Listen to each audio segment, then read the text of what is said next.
Today's Thursday, so we talk about success for Scrum Masters. We've been sharing success stories here on the podcast since 2015, so there's a lot to learn. But wouldn't you like to learn from people with decades of experience? Well, don't worry, we've got you covered. The Scrum Master Toolbox podcast launched Tips from the Trenches, the Scrum Master edition audiobook. That's version 2 now out. There are 13 audio interviews, 3 hours of audio with Scrum Masters that have decades of experience. We've got Mike Cohn, Linda Rising, Lisa Crispin, Christopher Avery, Emily Weber, myself, your podcast host, Yves Hanul, the editor of the original Tips from the Trenches ebook, also available with the audiobook. Altogether, 13 super experienced Scrum Masters. To learn more, visit bit.ly/audiotips2. That's bit.ly/AUDIOTIPS and the numeral 2 at the end, all lowercase, all one word. So one more time, that's bit.ly/audiotips2 to learn more. And now, on to today's show. Hello, everybody. Welcome to our Success Thursday this week with Jesse Howing. Hi, Jesse. Welcome back. Hello, Vasco. I'm good. So, Jesse, on Thursdays, we talk success for Scrum Masters, and we also talk about the retrospective, which is one of the tools we use to try to reach a successful outcome. So, share with us, what's your favorite retrospective format and why? This might come off kind of, I'm not sure, maybe a little bit old school, but I'd like to just have a very good conversation.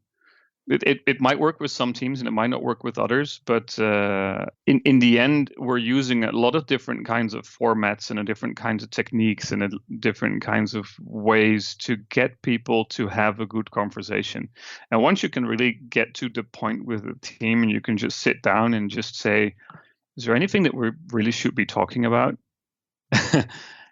And the conversation starts to happen. I love it when that happens. So, and then we don't need any sailboats anymore, and we don't need any cars kind of driving off of cliffs. And but of course, the trick is getting them to that position where they actually feel that they can have a conversation. Yeah.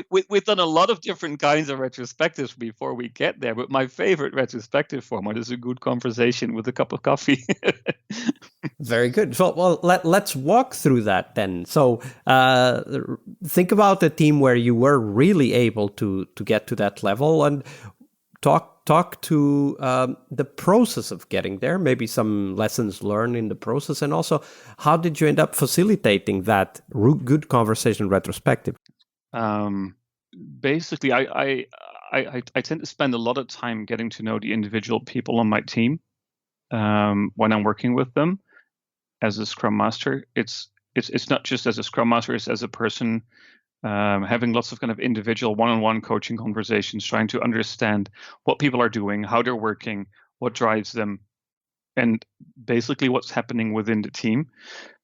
I find it sometimes hard to, sometimes it might look as if you're not doing anything. You're just sitting around as a Scrum Master in the room, kind of feeling what's happening, kind of feeling the room, sensing the tensions or the successes or the energy in the room, kind of to understand what's going on within a team. And many of the teams that I work with, they're established teams.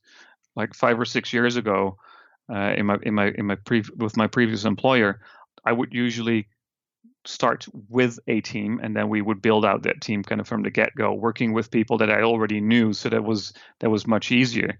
Nowadays, I often get asked to help coach a team that's kind of been established, and there's always kind of some underlying problem that you're trying to get resolved.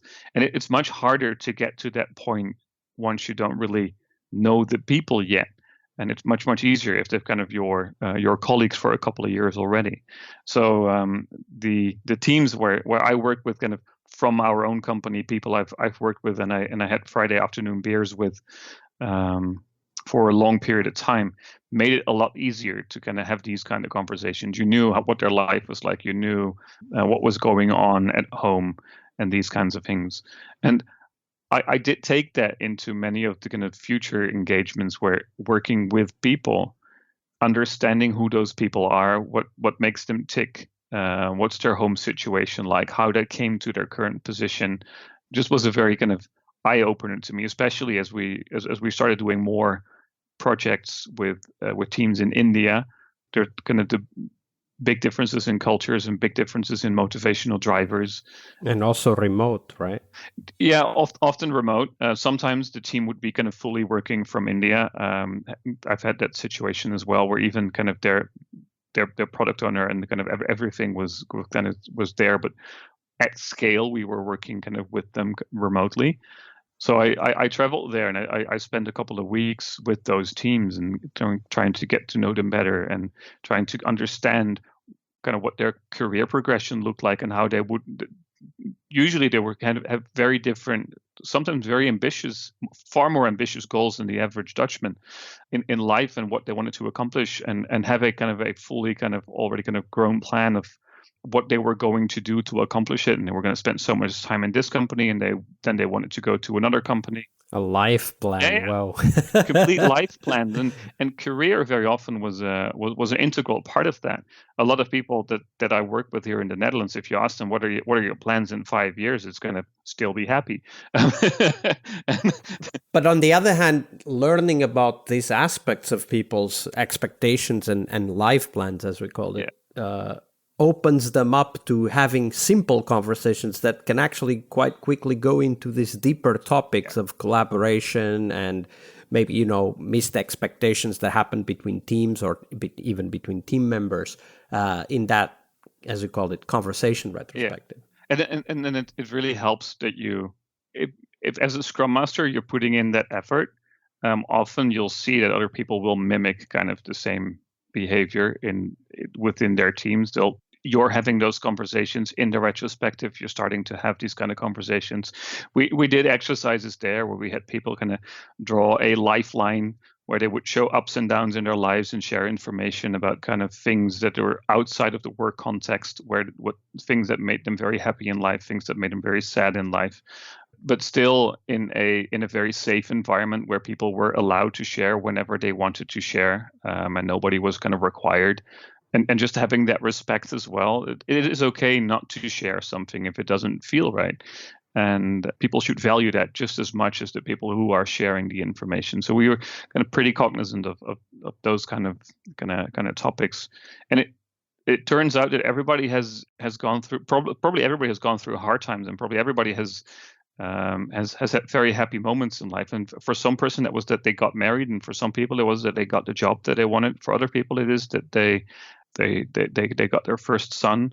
It's different for everybody, but it's interesting that usually kind of it just opens up a lot of conversations kind of between people, and kind of further sharing of information. And once that just starts, it becomes much easier to have this kind of personal connection, but also to be able to kind of give people feedback on things that are happening. And I don't like this, what you're doing. It's doing this with me. And because you've kind of already shared emotions together, it becomes also easier to just talk about those kind of things. Absolutely. So, but Jesse, we need to now move to the next question. Of course, these conversations we create and getting to know the people and empathizing and opening up to them as well is about reaching a successful outcome of our work as Scrum Master. So, Jesse, what's your definition of a successful outcome for the Scrum Master's work? It's very, very difficult, because hopefully all of your success is defined by the success of others. And if you're doing your job really, really well, then they're also being able to claim that success. Some people say that they'll be able to do Scrum without a Scrum Master, but usually I kind of feel that those teams have picked up kind of the role of Scrum Master, and somebody within the team is able to kind of take that, or the team kind of shares the responsibility within the team. But that still lives on. And I'm always working as an external person to those teams. So I'm there for a short period of time, trying to get somebody else enabled, or that's kind of the way that I work at the moment. So for me, it's always very hard to really kind of find that. For me, my success is to enable others to carry on with the change that they were trying to set out, and that they understand what success means to them as well. I think it's one of the very important things, because in many cases they want to be agile for whatever that means, or they want to deliver faster, or they want to. It's the true definition of what it means to be a successful team is very often something that even whole organizations have no idea about before they start out. So helping teams define kind of how would you define success, how would you measure it, how would you know that you are on the right track towards success. It's kind of an interesting kind of first step to begin with. And then it really depends on what it is that you're trying to accomplish. But for me, kind of in my role, it's to help out somebody else to then kind of carry on with that, and to kind of have the right tools and techniques and kind of support also within the organization to be able to kind of carry that forward. Absolutely. And those are all incredibly important aspects. Perhaps one of the things that you mentioned that I think goes way beyond the simple words that you used, which is enable others to carry on with the change that they wanted to achieve, right? So that's, as you were just saying, it's also about setting up the right support within the organization, about talking to managers. It's about giving them the permission and perhaps the self-confidence to carry on with that change. So there's all of these aspects, but I like the way you phrase it, that we should be looking at the success of others as kind of an indication of our own success. Yeah, it also means that in my case, I very rarely do something alone. I always try to take somebody from the team along with me to make a connection, to have them be involved in the conversation, to make sure that they feel that they are able to go up to those other people that sometimes going to live on the executive floor 16 floors up, where you have to have a special key to enter the elevator. Those are also just people, and they're also trying to make the company a success. And if there is things that need to be discussed, then you need to be able to have those discussions. And if as a Scrum Master you're kind of always having those conversations, then you become kind of unmissable for that team. But kind of my job is to be able to get out. So I need to make sure that other people are able to have those conversations with the right people, that they create the right connections in the organization, and that they can carry that change forward. So one of the ways that I often do it is by making sure I kind of don't have those kinds of conversations by my onesie. It's an important kind of aspect of my role, and I think that that's something that a lot of Scrum Masters could use, is to make sure that just as you do refinement very often kind of with the three amigos, that you do a lot of these kinds of organizational changes, that you don't do them alone, but it is something that you do with a couple of other people. It also makes your own life a whole lot easier, because you don't have to kind of do all of it by yourself. Absolutely.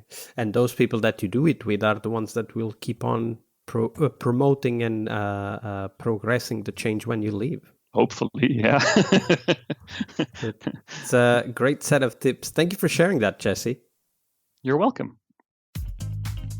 Part of a successful Scrum Master job is to help the product owner. Tomorrow we explore that critical role in Scrum, the product owner role. Tune in to learn about product owner anti-patterns, what you can do to help the product owner, and a real-life example of what a great product owner is and what made it so, tomorrow on our Friday Product Owner episode. See you tomorrow. We really hope you liked our show. And if you did, why not rate this podcast on Stitcher or iTunes? Share this podcast and let other Scrum Masters know about this valuable resource for their work. Remember that sharing is caring.